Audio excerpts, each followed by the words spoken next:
Hey everybody, how are you? Welcome to the Otherppl show. I'm Brad Listi. I'm in Los Angeles. It's good to be with you. Thank you for tuning in. Today on the program, my guest is Jerry Stahl, author of a new memoir called 999. The journalism that I have always done, it's gonzo in the sense that I would put myself in these horrific situations like nude singles retreat at Elysium in Topanga, where you have like the naked buffet where like your genitalia, you're just gently brushing the chicken salad, and you're like, oh my God, I can't believe I've done this. The difference is back then I was loaded, now I'm dead clean. So it's just a way of putting yourself in extremis, which I think somehow adds to the immediacy of the event. If the audience, God bless them, can sort of feel something of what I was going through, then I've kind of done my job. All right, that was Jerry Stahl. His new memoir is out on Akashic Press. It is called 999. One man's tale of depression, psychic torment, and a bus tour of the Holocaust. And just for the sake of clarity, the title of the book, 999, that's the German spelling, N-E-I-N, which when translated is not the number 9, it's the word no, N-O, which, probably that was clear to most of you, but just in case it wasn't. This is Jerry Stahl's second time on the Otherppl show. We first spoke more than a decade ago, if you can believe that, in June of 2012, episode 75. So it was great to get a chance to see Jerry again and to catch up and to talk about his fine new book, which was born of considerable anguish, personal and professional strife. And I don't mean to laugh, but it's a funny book.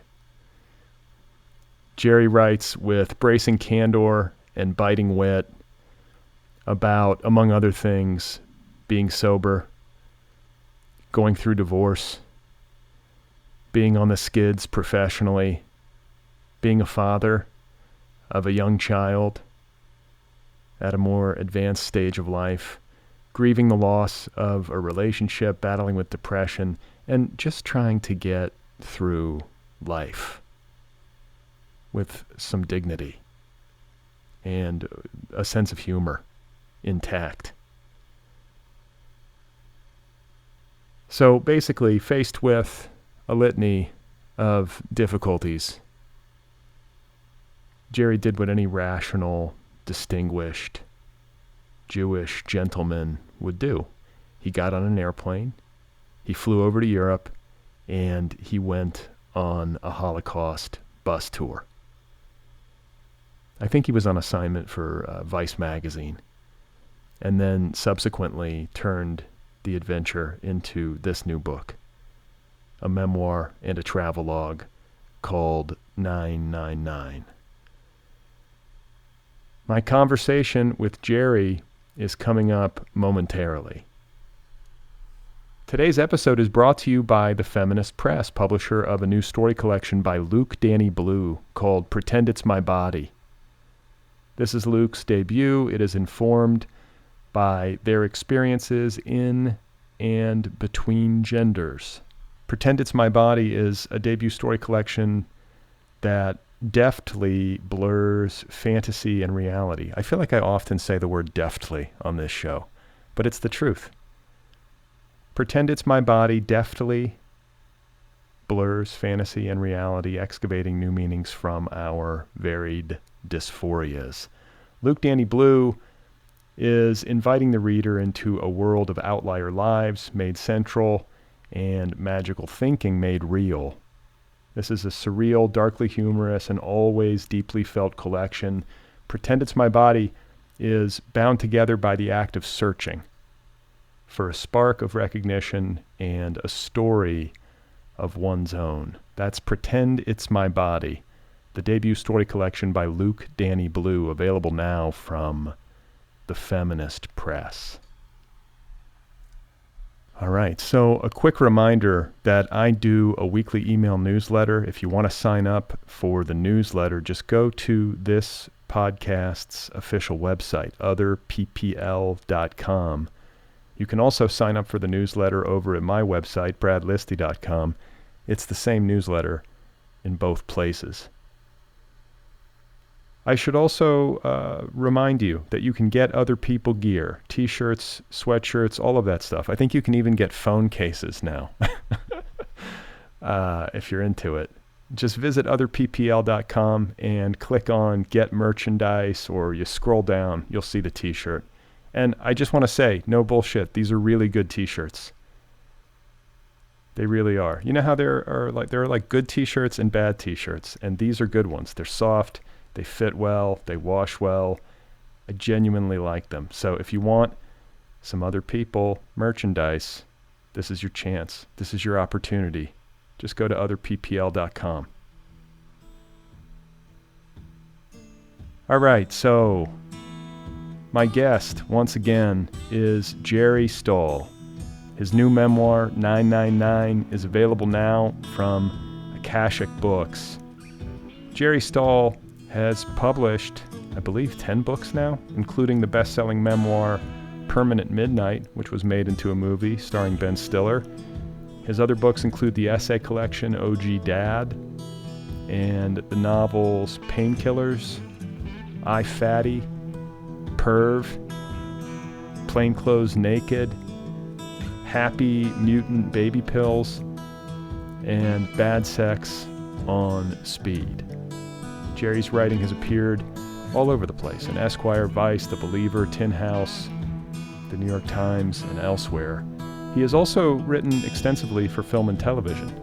He wrote the HBO, I think it was a limited series, or a movie, Hemingway and Gellhorn. That earned him a Writers Guild Award nomination. He wrote Bad Boys 2, and he wrote the cult classic Dr. Caligari. His television credits include the show Maron, the one, starring Mark Maron. He also wrote on CSI, and he wrote for Escape at Dannemora, for which he received an Emmy nomination. So, quite a career, and now here he is celebrating the publication of this new memoir. I'm very lucky to have had the chance to talk with Jerry, and I'm pleased to share the conversation with you all right now. Here he is, folks. This is Jerry Stahl, and his new memoir, one more time, is called 999. I've never been a particularly Jewy Jew, so to speak, but the older I get, the more this history, particularly of Nazism and the Third Reich and the Holocaust, has an immediacy. And it sort of calls to mind something my grandfather, who ducked out of Poland to avoid the Tsar's army as like a 17-year-old. If you ever forget you're a Jew, a Gentile will remind you. And in these times we live in now, where it's like safe for people to outwardly diss Jews, blacks, gays, whatever, and it's completely fine now thanks to Trump, I feel there's a certain more immediacy that kicked my fascination into high gear. So I want to ask you about Trump, who does feature in the book, and you do a great job of skewering him, because for a Jewish person with an interest in Third Reich history, and an interest in Third Reich history that's like escalating as the days go by, I think that this era would bring an immediacy to it, and would bring it into focus, and would make it it had this function for me, and I'm not Jewish, is that it made the abstractions, or the abstract parts of the Holocaust and that period in world history a lot less abstract. And I think it's that question of, well, how the hell did this happen? It could be easy, I think, for Americans of a certain generation and age, or many of us really across generations, to look back at that era and be like, like that's crazy. How did that many Germans go along with such insanity? Mm-hmm. And then suddenly 2016 happens and the Trump presidency happens. And for me, it was like, well, this is how it happens, you know? Yeah. The interesting thing is I thought I was writing a book about the past, and it felt like I was visiting the future, you know? And I visited the world of concentration camps, et cetera, in 2016, just as Trump was ascendant. But I didn't write the book until 2021 because I just couldn't get it right. So I had to scrap a lot of those hot Trump takes because by 2021, a lot of them were pretty stale. But the main one being, which I didn't realize, is that Hitler was an ass clown too. You know, nobody took him seriously. There are endless magazines parodying him, showing him with beards, funny hats, in diapers, just tearing him to shit. And then you realize, yeah, and he's the guy who ended up getting in power and destroying all the people who tore him apart on the way up. Wow. Yeah, I mean, it's crazy, and I think sometimes people will say that it's not, it's not an accurate comparison to compare Trump to Hitler because Trump didn't initiate a Holocaust, for example, though I guess, I don't know, ripping kids from their parents' arms at the border and putting them in cages and stuff comes uncomfortably close for me. But I will concede that at the level of scale, it didn't get to that extreme. Not yet. But it certainly feels like we're headed in that direction, you know? And, with Ron DeSantis and company sort of picking up the slack, if Trump doesn't, claw his way back to avoid prosecution, there's plenty of other Republicans. The guy running for governor in Pennsylvania, who comes out and says in a speech, I don't want the Jewish vote. Right. Straight up pandering in such a naked way now because that's what it takes. And everybody tries to sort of out-Trump everybody else. So, yeah, there's no Holocaust, but it's not a huge leap. No, and a lot of the rhetoric and the drum beats, and I mean, you could say dog whistles, but what we're talking about right here is just people saying the quiet part out loud. It's like the dog whistles have been dispensed with, and they're just saying no dog whistles. Yeah, all the dogs are running because they've heard the scream that took over from the whistle. Well, it's unsettling, and this is a book that it feels like you wrote it during the pandemic. You just said you wrote it the pandemic book. Okay, so 2021, though the trip took place in 2016, and you set out, in the wake of a divorce, job prospects were less than great. You were dealing with depression, that I think was related to both, but has been with you for all your life, really. It's something that you struggle with, a lot of people struggle with.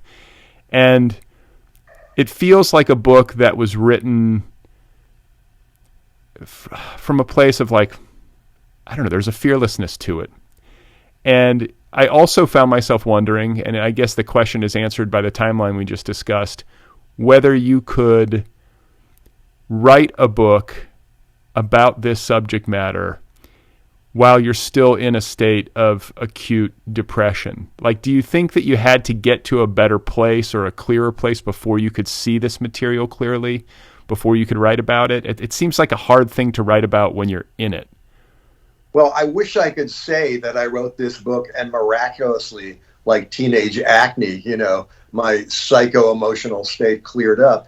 But, I was just born fucking depressed. I come from a long line of suicides and electroshock aficionados, not to brag. And, it's still there. And, I think for me, I find that depression, and if you plummet all the way down, there is a kind of truth there. And fearlessness is a beautiful way to put it, but there's also a kind of idiocy where you just like, I need to write this. I'm not thinking about the consequences. And there's a great Hubert Selby line where he describes every time he writes a book, he's like a scream looking for a mouth. And that is how this book felt. Yeah, no, I think that was the feeling that I got. And I was trying to sum it up to myself like the style, like the voice and the comedic style of the book in particular. And I was like, this is like neurotic maximalism. Like, I mean this. I mean this. The nicest thing anyone has ever said to me. No, but I was just. Wow. I really. That's a blurb I'm going with. Well, I admire it because what it did for me as a reader is it would take you to a certain place and you would think, wow, this is as far as he can go. But then you would go farther. And you did it over and over again. Or you just kept burrowing down and finding like a joke almost everywhere. And there were multiple occasions in this book, which distinguishes it, where I laughed out loud, which I don't often do when reading, and which I always really value. But it was a kind of laughter where it wasn't like, ha, ha, ha, ha. It was more like, oh, like it's like wincing laughter gets a little bit closer because it's laughter born of real pain. It's dark humor. But it's also like me recognizing my own darkness. Like I have some depressive tendencies. I think a lot of writers do. And it was kind of like that recognition and that admiration, like, whoa, touche, Jerry. Like, like, well done, sir. Thank you. Thank you. So not calculated, but there it is. So 2016, September, you embark. And I'd like to hear you just describe the trip that you took. Like, what was this tour? This tour was my way of getting a trip to Europe, in this case subsidized originally by Vice magazine for a 6-part series, very different from the book. They didn't want anything personal. And what it was essentially was 3 concentration camps, plus all the Holocaust hotspots in between by bus with perfect strangers, many of whom, I'm just going to throw out there, had literally never seen a Jew.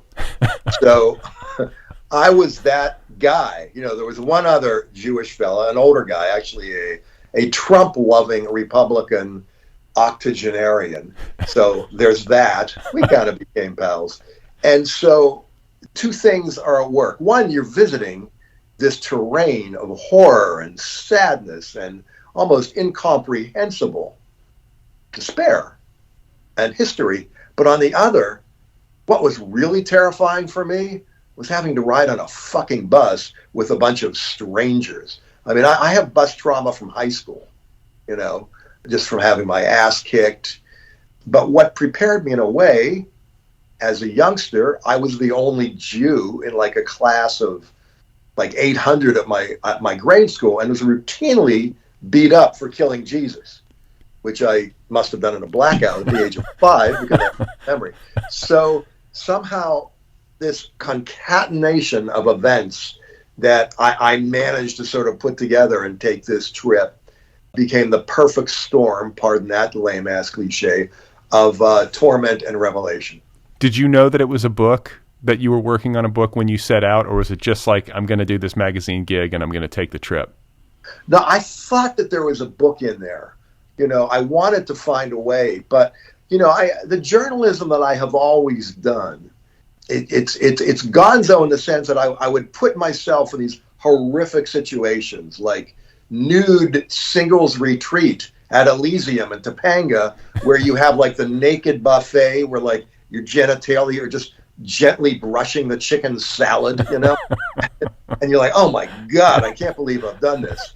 The difference is back then I was loaded, now I'm dead clean. So it's just a way of putting yourself in extremis, which I think somehow adds to the immediacy of the event. If the audience, God bless them, can sort of feel something of what I was going through, then I've kind of done my job. Yeah, I mean, like bus travel with a group of strangers is a funny circumstance to put yourself into.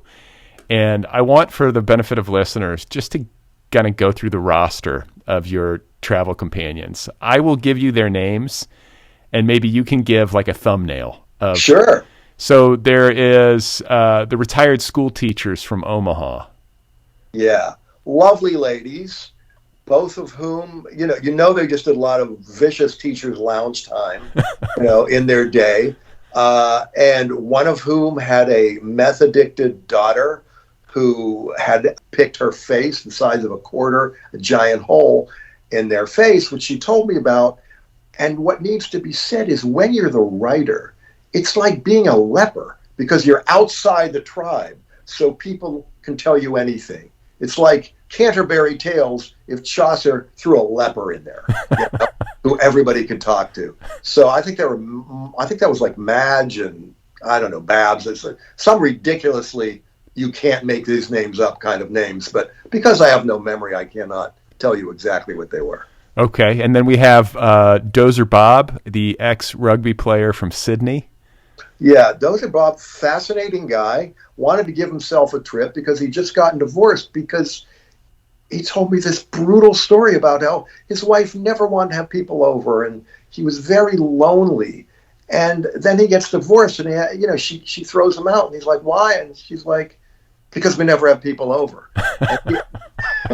And he's confiding to me woefully that like, well, I thought that's what she wanted. So just this, I knew the guy like 5 minutes and I'm ready to start crying, so that was Dozer. Okay, so Dozer Bob, and then there's Mariko, the judge on the Third Circuit, and her partner Don. And we should say, I'm sure you're probably going to bring it up, but your late father was on the Third Circuit, correct? Yeah, what are the odds? Yeah. Yeah, she was a secretary in the office on the Third Circuit of Appeals, which is just below the Supreme Court, which my father, God bless him, made his way to, dream come true, whereupon he promptly, the age of 49, did the old routine of going into the garage, closing the door, and turning on the engine. Jeez. Which, just a tip, you really can't do that with unleaded gas. So if anybody is depressed and wants to try that now, all you're going to get is a headache and a walk of shame in the morning when you have to like tootle back into your kitchen. Amid clouds of whatever. Yeah, clouds of fumes. So she, but didn't know my old man because he served so briefly that he didn't make an impression because he wasn't there that long before he checked himself out. Okay, and we should I think it's worth noting too that Mariko was the only person of color on this tour. It was a very white group. Oh, beyond white. Yeah, she was an Asian. She was Japanese, but the horror show was that there was also, to jump ahead, an old Jewish fellow, Shlomo, the Trump-loving Republican, who really couldn't distinguish between Japanese and Chinese and kept asking her if she knew any good Chinese restaurants. And God. When she went off on him, he's like, I don't understand. I go to P.F. Chang's. It was so do you ever get mortified for somebody else? Yes. It's almost like worse than if it was you. Yeah. So there was that going on. And she was with a state policeman who, with my background, which, I am constitutionally and contractually bound to mention heroin in every interview. I used to do that. So I was, you always feel good. It's like Hitchcock used to say, if there's a cop car following him, he instantly feels guilty of something. So I felt like this guy's got my number. I don't know why. I wasn't doing anything. So that just added to the ratcheted up the tension. Okay. As a fellow bus rider. So we got to Shlomo. And by the way, I want to say about Shlomo, he's an endearing character on the page. And I like the fact that you portrayed him with some compassion, because I think it can be easy to take a Trumper and just kind of caricature him or, make him the dope or something. But it's more complicated than that. This guy is from a tough background. He escaped. What was his personal history? My own father came over. My father came over at 10, and this guy came over at 10, and he was in a displaced person camp and hadn't been back to Poland since. And, what happens is it's sort of like that great Jonathan Swift line, like I loathe mankind, but love every Tom, Dick, and Harry. Like I, of course, judge these people instantly. What am I in a 4-H club tour? But then I grew to love them. Yep. And it was very important to me that I didn't come off like some, supercilious douchewad who thought he was better than these other people. Right. So Tad and Madge from Odessa, Texas. Yeah, they were the wiseacres. always making jokes, not very good ones. And they were the great people, which I didn't even know they would let you in to Auschwitz, like wearing the "I'm was stupid" T-shirt, you know, and the backwards Astro hat, you know, like dressed for like family fun day at Orlando Disney World, which that was them. That's very, always making the cornball jokes. Very American. Beyond, yeah. There was Patsy, an Australian millennial. Is that right? She was an Australian millennial, very nice young woman who wanted to be kind of risque and always talked about what her and her girls got up to, and drank a bit and really taught me something I've never seen, which I happened to be with her. I think it was in Krakow. She just puked and kept walking right into a dustbin. Didn't break stride. And I'm like, that is a lesson learned the hard way. I mean, she was so graceful. The Australians can drink. They know how to do it. Technicolor rainbow, I believe, is what they call it. And then I'm not going to get to everybody, but I want to make sure to mention Douglas and Tito, the professional tour groupers. Yes, they were a lovely gay couple, like the Bickersons, which was just fantastic. But they taught me something, which, you know, I always like to write about subgroups and, you know, these sort of subterranean entities that I never knew existed. And apparently tour groups like this by bus, it's a whole world for people who basically aren't rich, but maybe put in their time as teachers or car sales, whatever. And then they get older, they want to travel, and they just go from place to place, and it doesn't matter where. So Tito was like, oh yeah, last week we were in Ireland. We're doing the death camps this week, and then the Finger Lakes in 2 weeks. It's lovely. You know, it's their world. So this was your group, and I want to make sure to point out, as you go over to Poland and in Germany and the site of these concentration camps and all of this human horror, that there is still the discomfort of being Jewish in this part of the world. And you describe very well, and often with some dark humor, looking around at people, particularly people of older generations, and wondering about their histories. Oh, absolutely. We're having breakfast in, some buffet in Warsaw, and you can't help but look over and see this guy just giving you total stink eye. And he's like some 95-year-old old bastard, and it's impossible for me not to think, yeah, I know why you're looking at me, because when you were like 18 years old, you were fucking bayoneting Jew babies for fun. I know it. I just felt like my paranoia, which is there quite often anyway, was 100% justified in this case. Well, and there were, I'm trying to think of there was the incident at the McDonald's where there was a standoff with these anti-Semitic teens. Yes. And then there was also, I believe, at the Schindler factory, in the cafe afterwards. By the way, I love that there's like a cafe and a snack bar at all of these places. Can we just say right out of the gate, excuse the digression, but you go to Auschwitz, you want this emotional peak experience.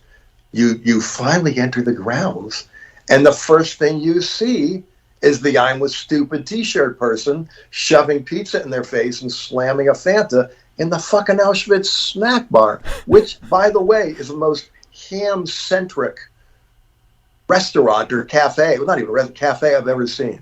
Not even a nod, to the fact that there may be a Jew or two here. Nothing that was like ham, and more ham. But I'm thinking to you, or like thinking along with you, that there shouldn't be any food served at all at these places. Yeah, it's hard to wrap your mind around. And I, of course, was very judgmental. At the Buchenwald actually has a lovely sit-down restaurant. And I'm walking by, and I'm like looking at look at you fucking, who dare you? And as I was looking at them, I walked into a plate glass window and smashed my face and started bleeding, and then had to skulk shamefully by to the Buchenwald men's room for some Buchenwald paper towels so I could make a little Buchenwald, hunk of wet paper towel to tamp my wound, and then walk by the people I had just judged. So that happened. I'm not trying to look good here. That's what happened. And there's also like a lot of like behavioral comedy, I guess you would call it, but also like it's also psychological. It's like the thought process that you go through when you're in one of these places, which it's sacred ground, and it is just, it's so loaded to walk, especially for a Jewish person, to walk onto the grounds at Auschwitz. And I really appreciated how you portrayed yourself trying to kind of figure out how to be. And I don't think it's exclusive to you. I think everybody there is sort of trying to figure out how to be. There are a lot of people, I think, as you describe it, just sort of like staring off into the distance, kind of walking off on their own and like trying to have a moment. And I think you say at one point, like, it's my first death camp and it feels like I'm doing it wrong. I would be the same way, I think. Yeah. It's hard to know that you can even kind of just conjure up the right emotional response. And it finally occurred to me that, like, even thinking I can feel something appropriate to the event is wrong. There is no emotion I could have that is worthy. And I left after seeing all of them thinking they should just like put a fence around them and you can like see them from 200 yards, you know, and just let the dead stay dead, because it's impossible not to walk around thinking I'm literally tramping on the bones of the dead.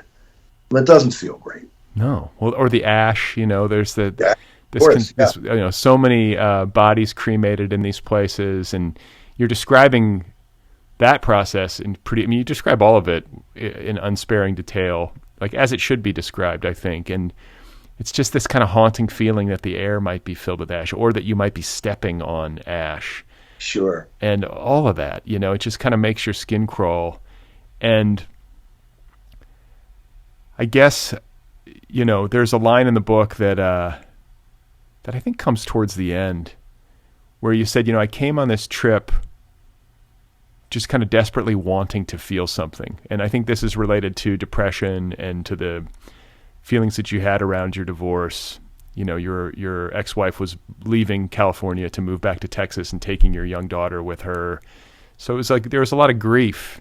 And you come to this place and on this trip, yeah, it's a magazine gig, and yeah, you want to, you know, scratch the itch of your curiosity around all this history that's been with you for a long time.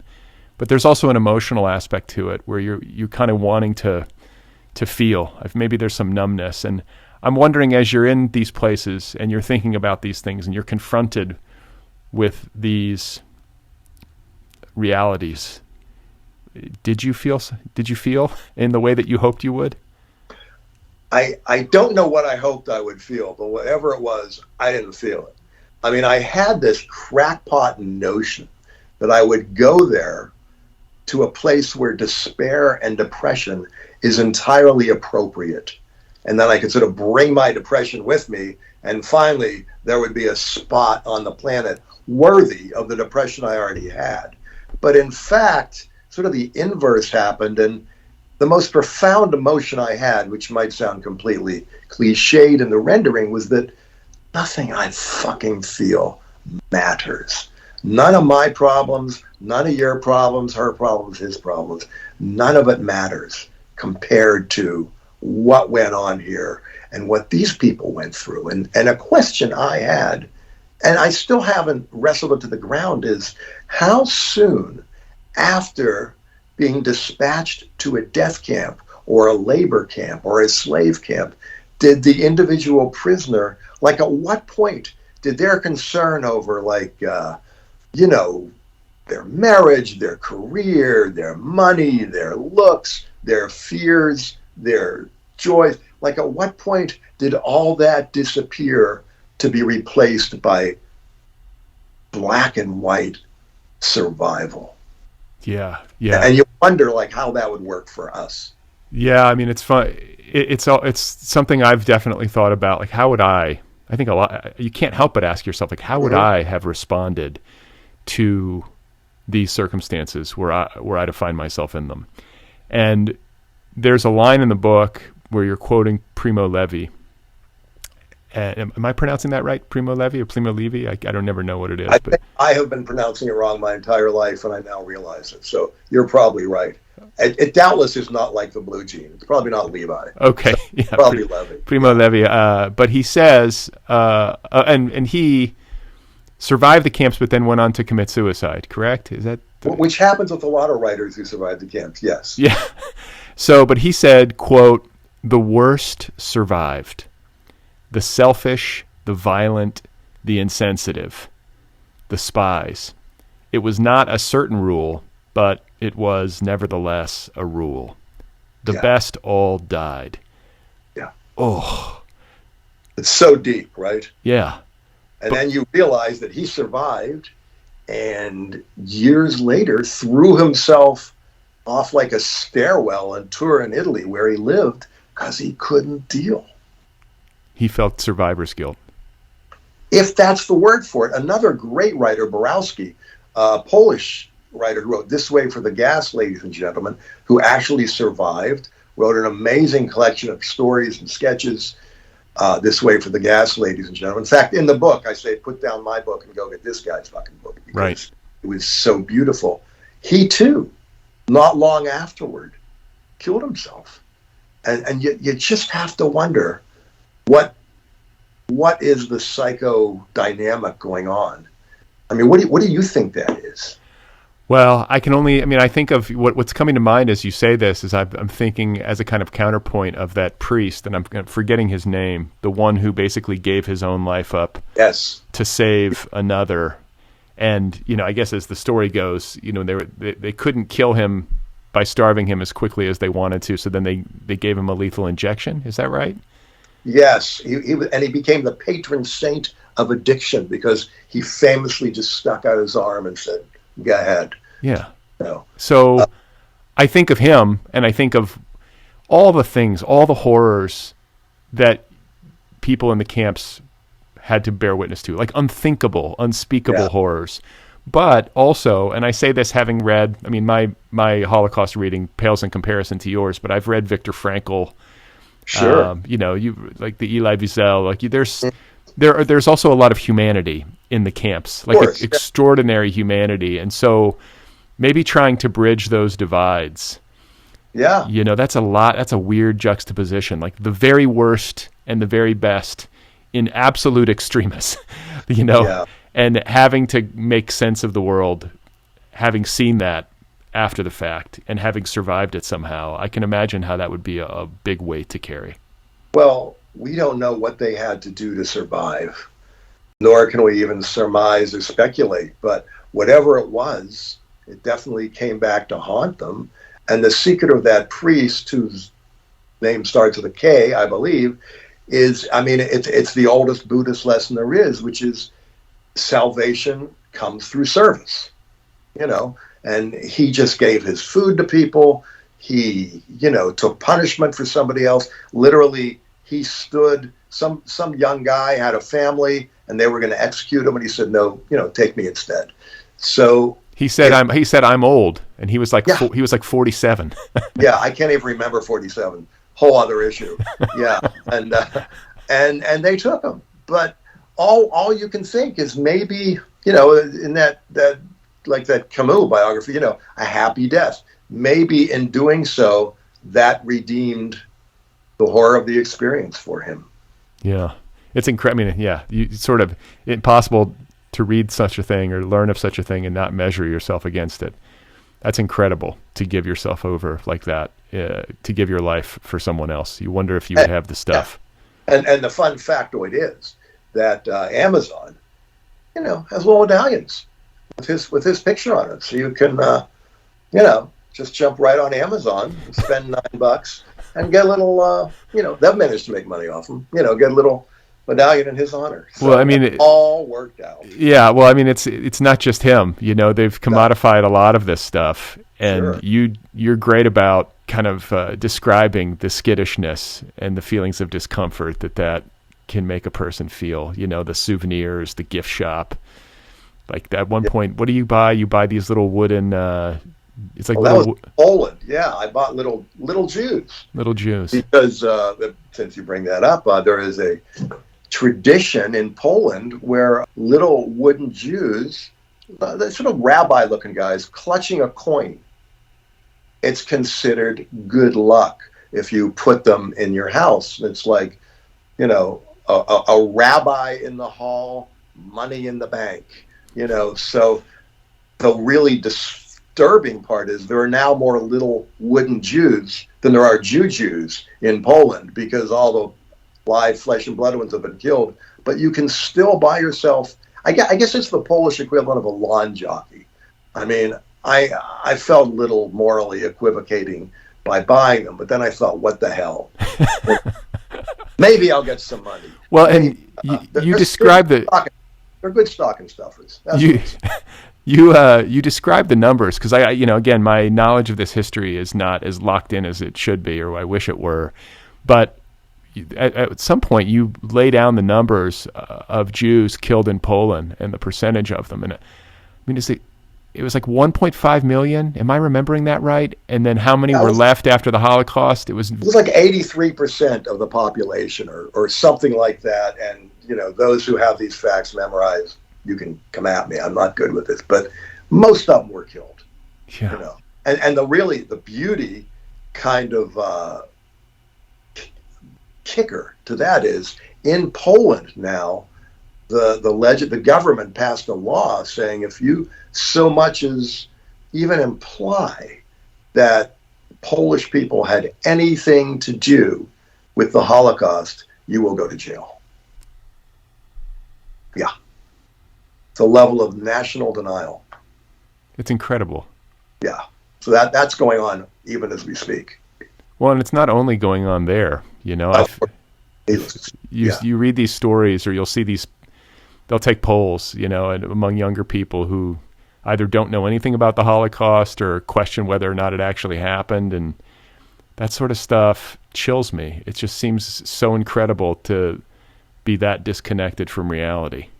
Well, I can recommend a movie called Denial, which is with Deborah Lipstadt, I believe, is the woman who had to sue David Irving, the Holocaust denier, for the right to say that, yeah, the Holocaust happened. She had to prove that it happened to a Holocaust denier. It's a great movie with Rachel Weisz, which I just happened to see the other day. So if you're curious, I don't have a dog in that fight, but just if you're curious about this area, that's something to check out, because it is mind-blowing, the amount of people, especially more and more now with QAnon and the rest of it, So speaking of movies, because there's a Hollywood storyline woven throughout this entire book with respect to the work that you do as a writer for the screen. But before we get there, I want to talk about Schindler's List, which I think in the popular culture is sort of the way in to the Holocaust and this history for a lot of people. And you have a lot of disdain for this film, which in the book is very funny. Yeah. Well, I think, and I'm not the only one who says this. I mean, I think David Remnick, a lot of far more esteemed writers than myself will tell you that when you think about it, the fact that this godlike, sort of Jew-helping Christian fellow, the great Liam Neeson, he has to come in and save the Jews like a Holocaust Santa Claus, because they have no agency of their own. They couldn't have done it on their own. And there is something somewhat, if not despicable, not great about that. He did it. He helped a lot of people. But the way the movie is framed, it makes it look like, you needed the Christian savior. Not a good look. And there's also a scene in the movie that you talk about, that there's another filmmaker, a European filmmaker, I think, who claims that the scene was lifted straight from his work, right? Yeah, there's a scene which wasn't in the book, and apparently wasn't even in the screenplay, because I know the guy who wrote the movie, Stephen Daly, a terrific guy, great individual, tried to give me a car 40 years ago. Nicest guy in the world. But this Czech director wanted to sue, because there was a scene in the movie where I think a bunch of women go into the shower and they think they're about to get, the legendary, oh my God, we're about to be gassed. And in fact, it's a shower. And it's like a great scene where it's like they pull kind of a switch on you. Very dramatic, but it was in his movie. And when he tried to show it to a judge, and the judge said, well, why did you send me the same scene twice? It's like identical. But here is why I put the story in there, because I always root for the underdog. This poor bastard couldn't afford the $100,000 for a lawyer who said, yeah, we could win the suit, but you got to pony up first. So he didn't get it. He didn't get a chance to sue, and died without having made that happen. You're probably saying, Jerry, what is that director's name? And I will simply tell you, he's a Czech fellow, and don't get old because it affects your memory. Well, it's affecting mine too, so I'm right there with you. But all right. I mentioned it earlier, but I think that this was it's Jury something, Juri something. But anyway, go ahead. I want to say that I mentioned earlier the standoff in the McDonald's with the anti-Semitic teens, and wasn't this near the part of the book where you had just toured the Schindler factory? I want to say it might have been near that. Which is great. The Schindler Museum is amazing. So hats off. What about it is so great? They have a collection of memorabilia. And that's where I saw the magazine cover with Hitler portrayed with a big fake beard. And they make it so when you walk in, you're like trudging over this difficult path, and they portray the Jews who survived as like white shades, like white ghosts, which I'm probably not doing justice to in the telling, but it's very, very haunting. And just, they have Roman Polanski's card, saying that like he's a little Jew who will, it has to register. And they really, seeing the mundane details, like the cards from the professors who were no longer allowed to teach because they're Jewish and are just thrown into the cold. And the specificity that this museum captures is it's heart-wrenching. So I can't say enough good things about it. And then the McDonald's situation, because like this was jarring to me, because it's real and it's in the present day, and it's like the embodiment of all of this evil in contemporary terms. You go into McDonald's and there are these anti-Semitic teens who start giving you shit? Yeah, they start giving me shit. Well, I thought they were in a soccer club. They had like a green and white, which turns out are these nationalistic colors. I think it's like the White Eagles, which, I'm such a boob. I think, they're like, football guys. And it turns out they're members of this anti-Semitic, nationalistic, Polish society, not unlike, say, the Proud Boys. And they start giving me shit. And me, because I am such a tough guy and think so fast on my feet, I'm like, whoa, wait, fellas. I'm just a guy taking pictures of McDonald's. That's what I do. I go around the world and just photograph different McDonald's, thinking on my feet, And they start pushing me around, and I'm outnumbered. And who comes rolling up behind me but Shlomo, of all people, this octogenarian, Trump-loving, old little guy with the mom jeans that come up to his nipples, look. And he says something in Polish, which is so vicious and jarring to these guys, like, and he's like backed off. And I'm like, what the hell did you say? And he goes, there's no translation in English. I'm like, no, come on, man, it's not translation. And it was something like toilet sponge that soaks up the urine of cripple. I mean, it was just like this grotesque, very Polish specific insult, which backed these fucking guys off. Interesting. But I do want to say one more thing about Schindler. What the tour guide told me was that, great as that museum was, over the years, and in her experience, more people wanted to see the hotel where the stars of Schindler's List stayed while in country than actually wanted to see the factory where Schindler, made his list. That doesn't, that's depressing. It doesn't surprise me. No, I mean, it's a celebrity culture. It's a celebrity culture. Another fun fact. Speaking of Hollywood and celebrity, there's a very funny narrative subplot where you have published a book that precedes this one called OG Dad, which is short for Old Guy Dad. Yeah. And this is all real, and then you, it's about your experiences of becoming a father at an older age than I guess traditionally we think of fathers or whatever. And then you go on Mark Maron's podcast to talk about it, and as a result, the book gets optioned, and you're hired to put together a television show based on it. Meanwhile, your marriage to the mother of your young daughter falls apart, and you are then charged with having to write kind of a happy sitcom sanitized version of your story, which I can imagine, depressed from a divorce and just kind of reeling.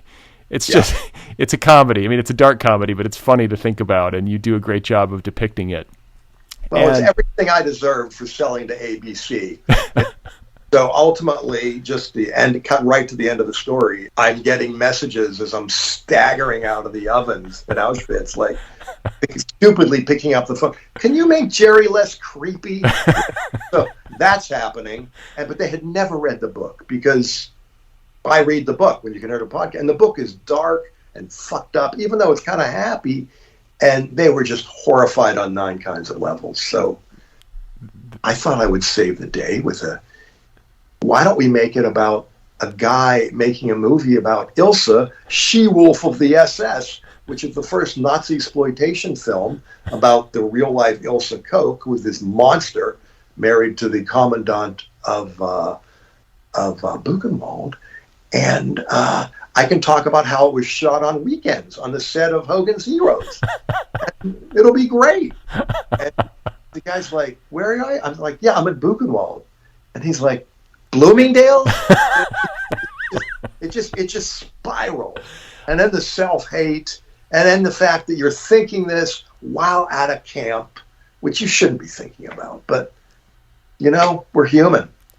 And it's adventures and mortification. It was so funny to read for me as somebody who lives in LA and has just dabbled a little bit in that world. And have you dabbled in that world? What has your experience been? Just dabbled. I sold a show a few years ago. It never went, but went through all the meetings and had the water bottles and all that kind of stuff. But the water bottle. Yeah. That's so funny. Yeah.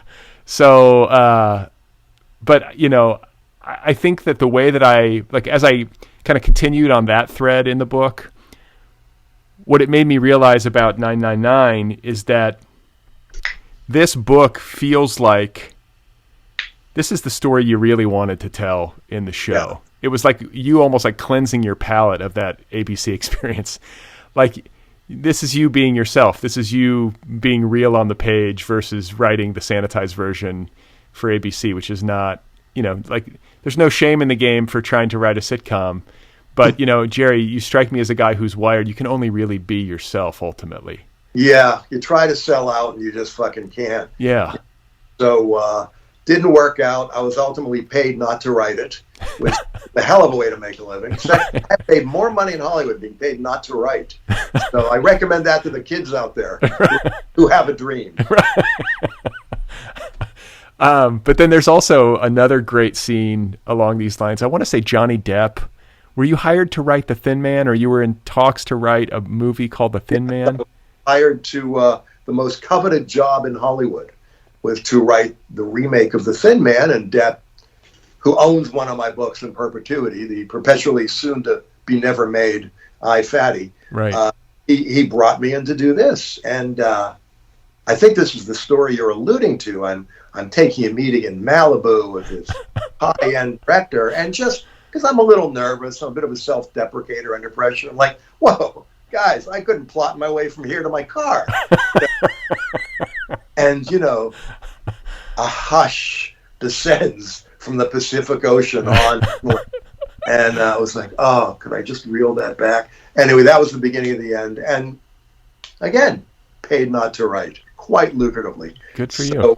Yeah, there's a theme. Well, I could relate. I can just relate to being in. Oh, you've never fucked anything up. Come on. Oh, yes. Just being in a meeting and saying the wrong thing. I think so many of us, whether it's a Hollywood meeting or something else, but for a certain kind of person who can't not say what they're thinking, or can't not say the truth, or has like that self-deprecatory tendency under pressure. I just related to it so much. And it's also funny as hell. I could totally... Well, I blurted, I blurted, but it put me in mind of that famous Jerry Lewis anecdote. I don't know if you know, the reason I love Jerry Lewis is because when he took a meeting, he would purposely forget his attaché case after every meeting, and then he would come back 15 minutes later. But what it was a tape recorder.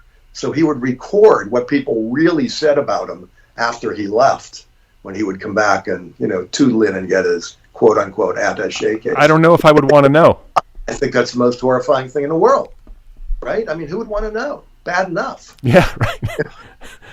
So, just to get back to the tour that you were on, there are great descriptions. I mean, you kind of touched on this a little bit earlier with the Texans from Odessa, the kind of people who wear their Houston Astros hats on backwards and their I'm with Stupid t-shirts on into the camps or whatever on these tours. But this was little shorty shorts too. Just snug little short shorts. But this was not uncommon. I mean, there's a funny description. You have somebody in a Megadeth T-shirt at Auschwitz, which is a bit much. It's a little on the nose. Sure. Yeah. But then also, you talk about the people trying to sort out their own behavior and trying to, I think, in a kind of forced way almost, have that big experience because you sort of feel like you're supposed to. Exactly. You're supposed to have some kind of reckoning, and then you get there and you can't really summon it. And people respond to that in different ways. And you do a great job of talking about, you're kind of looking around at people and noticing that people are laughing, people are texting, people are wearing insensitive T-shirts that they haven't thought twice about. It's just a weird, it's a heavy tour to be on, but it's also a tour that exposes you to some strange particulars of human psychology and human behavior. You can't, you have to react. Visiting a concentration camp demands of you a response. And yet, like you kind of said earlier, it's never the response that you think you're going to have or the one that you feel like you're supposed to have. Well, a large part of that response for many people, and why not, was a concentration camp selfie. So there was just nonstop selfie taking. And I think, there's the anecdote in the book where I get called over to these young Filipina young women who just shout, "Crema, crema!" And they think that I am Michael Richard, that I'm Kramer. And I try to say, no, I'm not. But it's such a big drama that I make the truly hellacious decision to go take a selfie as a celebrity. I'm not even. And, with my arms around them and they're thumbing, thumbs up. And, I realize as I'm doing the fake Kramer selfie that all these people I just met on my tour are looking at me what the fuck is wrong with this guy? And it just spiraled. But would you take a selfie? I don't, you never know until you're there. I think I would be reticent. I would maybe take pictures. I think I would imagine myself being closed off, kind of shut down, quiet. Yeah. I cannot imagine myself being too irreverent, but I can imagine myself having weird little psychodramas, where I'm neurotically obsessing about how I'm supposed to be behaving, and what am I supposed to be thinking and feeling? And you just sort of get in your own head about that kind of thing. And like you said in your book, you feel like you're doing it wrong. Well, what I had to realize ultimately is you're not visiting hell. You're visiting a museum of hell. So if people want to behave that way, to them, they might as well be, at the American, Natural History Museum or something in New York City. And it's just, who am I to judge? I try not to be judgmental, but at the same time, it is hard not to be horrified. And, the fact that they need to post signs upon entering Auschwitz, no Pokemon, what else do you need to know about the human race? Yeah. Well, and there's another aspect to these tours that I found moving and disturbing, which is to kind of see the camps through your eyes and to notice what you in particular notice, which is not always the thing that one might expect. And, you know, they're kind of like these, how do you put it, more prominent, more kind of expected aspects of the camps, sites on the camp, you know, within the camps themselves that you would sort of expect yourself to respond to. And yet it's like these little details that haunt you the most. Like, what were some of them? I'm thinking of the hooks in the ceiling. The hooks in the ceiling, yeah. And I believe that was Dachau, don't quote me, which is there's an oven and you know, where they put the dead bodies. But what they do here is there's a hook on the ceiling. So they literally hang you in front of the oven, which you were going to go into after they have hung you. So that destroyed me. But the truly mundane things are what really, really got to me and rendered me speechless, which is like, there's like a 2-ton ball of hair at Auschwitz, which is just from all the hair been shaved. And the shoes, there's just a room that is nothing but shoes. There's a room, nothing but eyeglasses. And there's something about these mundane kind of quotidian little details that destroyed me in a way more than the sort of bigger renderings, you know. And Auschwitz is very basic, very lo-fi. Buchenwald, a little more, I don't want to say special effects, but, you know, where you press things and videos play and all this.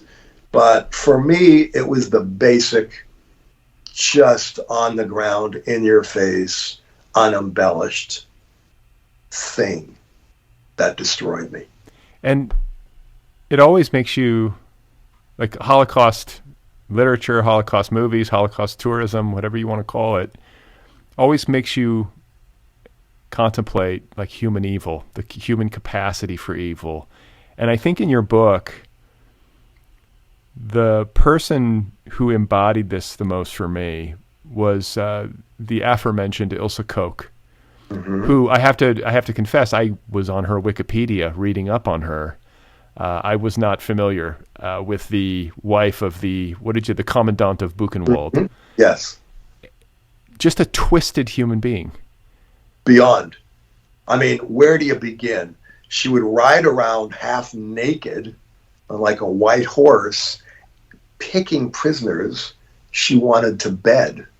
But at the same time, if anybody looked at her, they were taken out and killed. So what do you do? So she would bring these guys in, sleep with them, kill them. And weirder, she had an obsession with tattoos. So if she saw tattoos that she admired, these people would be skinned. And she gave, as fun Christmas presents, she would give wallets made from human skin. I mean, you know, all the archetypal jokes about lampshades, you know, guess what? They had that in Nuremberg. Those things are real. Yeah. And that's the creepiest detail. Everybody look at their thumb. They would make light switches from like thumb bones, you know. Another stocking stuffer courtesy of Ilse.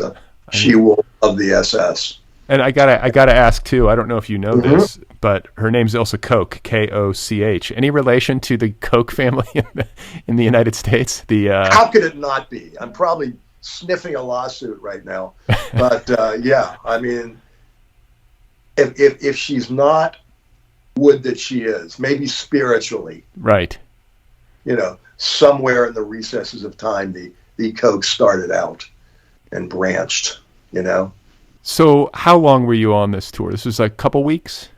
Yeah, about 19 days, I believe. And then came home. Was it I'm curious to know more about like the emotional toll that the tour took on you like with the accumulated visits to the Schindler Museum, to the Buchenwald, Auschwitz, like as you go from camp to camp, does it get easier or does it wear you out? You know, do you find yourself just depleted at a certain point? There's levels. Like on some level, by like day 8, you're thinking, well, this is my job, you know, get up, get my luggage, put it in the side of the bus, and go to a camp. But on another level, I don't know how you are with major emotion. I tend not to feel emotions. I will just drive into a utility pole, you know. I will just sublimate, and then it will come out in some weird way where, you know, I will snap at the plumber, you know. I mean, I just don't seem to have enough mental health where I can like appropriately feel what I'm supposed to feel. Yeah, I mean, I have that for sure, where, you know, it gets misdirected or something. It comes out at a weird time in a way that's like disproportionate, you know. Made me love my kids more, I'll tell you that. I mean, not to get all hokey, but, you know, you just realize the fragility, and, you know, this is not the most original insight, folks, but you just realize the fragility of life. Not only that our lives are fragile, but that in the blink of an eye, the world can turn. We make jokes about Trump or the guy running for governor of Pennsylvania or DeSantis, but, you know, this shit could happen. And to me, it's all in the mail. And it makes you, you know, like I say at the end of the book, it's the time between Holocausts that is the exception. Because the norm somewhere, whether it's Yemen or whether it's, you know, this country at the start of America, you know, somewhere, somehow, people are being genocided. And you just have to fucking have some gratitude for the time you got. Well, yeah, you know, you mentioned your kids, and that's another narrative through line to the book, is this love that you have for your kids. And I think every parent has like a complicated relationship with their own parenthood, the job that they've done as a father. I relate to that, you know, where you're kind of evaluating yourself and you're feeling a certain degree of sorrow for the things that you might have screwed up. You know, who hasn't felt that? Who has a child? It's a big job. It's maybe too big for anyone. Yeah, my theory of child rearing is try to fuck them up in the opposite way you were fucked up, and maybe if you're lucky, it will land in the middle. What was that poem? There's a great, I don't know if you have it like off your memory, but what was it was like a Philip Larkin poem or something? Philip Larkin, they fuck you up. I think the essence of that poem is they fuck you up, but he has a better rhyme scheme. Yeah, I love it. Forgive me for not having. I should have that memorized. Me too. I wanted to. After I read it, I was like, I want to commit this to memory so I can break it out at parties. Fuck you out. They fuck you up, your mom and dad. Something bad. You know, to that effect. But right. English majors out there are rolling their eyes and shunning me. All apologies. Me as well. Well, it's a great book, and it's a different kind of angle on this turf, you know, because it's funny. And funny and the Holocaust don't often go together. And I think there can even be, you know, I've heard it expressed before in the culture where it's like there should never be anything funny about the Holocaust in our culture. You know, maybe Spielberg. Well, it's funny about the Holocaust. Right. But I mean, like, in my defense, this isn't Life is Beautiful. It's not that. Right. Oh. Right. Well, that's the point, is that, you know, like it's funny at the level of like self-deprecatory. It's funny at the level of like personal pain and failure. You know, it's like you're sort of the comic tramp in this story. One way to look at it, yeah. Yeah, right? I mean, you know, my theory of journalism is always make yourself the biggest asshole, you know? So it's, you know, for the kids going to J school, that's all you need to know on a certain level. And the comedy comes from all these sort of, you can say inappropriate, or you can say natural human nature, all the behavior around, above, and underneath, and alongside with the Holocaust and the camps. Yeah, but the writing about the camps themselves and the historical, writing is bracing and direct. It's not, there's no jokes there. So it's an interesting juxtaposition, and I really loved it. And I have to note, too, I always ask writers this when I think of it, because I noticed in the acknowledgments that you dedicate the book to the memory of Stuart Kornfeld. Who's Stuart? Stuart Kornfeld was a guy. He was a movie guy. He ran Ben Stiller's company for a while, and he started out working with Mel Brooks. And he was just a very human guy who I went through. He had cancer, and it lasted a long time. And because I'm a guy who never sleeps, I could get the phone call at 3 a.m. when he was at some just ungodly ward in Philadelphia getting more radiation, literally, than any human ever has. And I just, we became very close. I felt privileged to go through this. So he was a producer, movie guy, gave a lot of people their start. He's the guy responsible for, like, Mel Brooks getting David Lynch to do Elephant Man, for example. Not name dropping here. This is just who the guy was. Very humble dude, but, one of my best friends. And he died, like, during the writing of the book. Well, I loved it, and I'm so grateful for the time and to have had the chance to talk to you about it. Congratulations. No book is easy to write, and this one, I don't know, it feels hard-won. And I'm glad you saw it through. Well, at some point it becomes harder not to write. So I hope you can't relate. But thank you, man. It's such a privilege. You're such a great interviewer. So thank you. Okay, folks, that was Jerry Stahl. And his new memoir is called 999, One Man's Tale of Depression, Psychic Torment, and a Bus Tour of the Holocaust. It is available now from Akashic Books. You can find Jerry Stahl on social media. He's on Twitter @SomeJerryStahl. And on Instagram, his handle is also @SomeJerryStahl. One more time, the new book is called 999. Out there now on Akashic. Go get your copy immediately. The Other People podcast is offered freely. We're almost up to 800 episodes and counting. The entire archive is made available to listeners free of charge. Let's keep it free, shall we? I'm counting on listener support. If you listen regularly, if you like the program, you can support the program at patreon.com/otherpplpod. That's Patreon, patreon.com/otherpplpod. You can support the show for as little as $1 a month. I've tried to make it as easy as possible. So throw a buck in the hat every month. Throw $3, $5, $10, $20, whatever you want. As you move up the scale, you can get stuff. A t-shirt, a tote bag. It's like Other People gear, Book club subscription. I will write you a postcard, coffee mug. Did I say that already? That kind of stuff. Over at patreon.com/otherpplpod. My new novel, Be Brief and Tell Them Everything, was published back in May. It's available in trade paperback, ebook, and audiobook editions. I am the narrator of the audiobook. If you would like to read my new novel, you can do that. One more time, it's called Be Brief and Tell Them Everything. If you have something to say, if you want to give me some feedback, the email address for the podcast is letters@otherppl.com. The Other People podcast also has its own official app. Were you aware of this? The Other People with Brad Listi app. It's available wherever you get your apps. Go get the app. It's a good app. It's free. Don't forget to sign up for the email newsletter over at otherppl.com or at bradlisti.com. Same newsletter, both places. It's free. Comes out once a week. I will not barrage you with emails.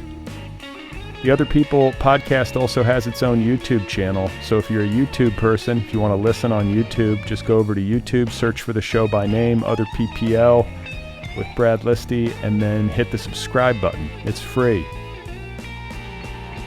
All right, so great episode, great talk with Jerry Stahl. Next week on the podcast, my guest is Elizabeth Strout, Pulitzer Prize winner. She's got a new novel out called Lucy by the Sea. Great talk with her. Excited to share that one with you, so stay tuned.